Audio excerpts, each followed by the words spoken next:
Okay, so this will be our activity for the getting to know each other, since this is my first time to handle this class. So the title of the activity is Introduce and Share. 3 facts and a lie. Okay, so I'm going to give you a card or a paper here.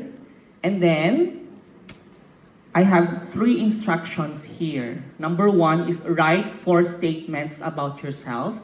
4 statements. 3 must be true and 1 must be a lie. Okay, so 1 must be a lie. Just like what you can see here. Can you read this one in Thai? Okay, so you understand. Okay, 3 facts and a lie. And then number 3, keep it a secret or keep it secret, let the teacher guess the lie. So I'm going to guess the lie. Okay, so you will write 4 facts, 3 facts and then 1 lie. Okay, 3 facts and then 1 lie. Okay, don't forget to write your nickname and then your name.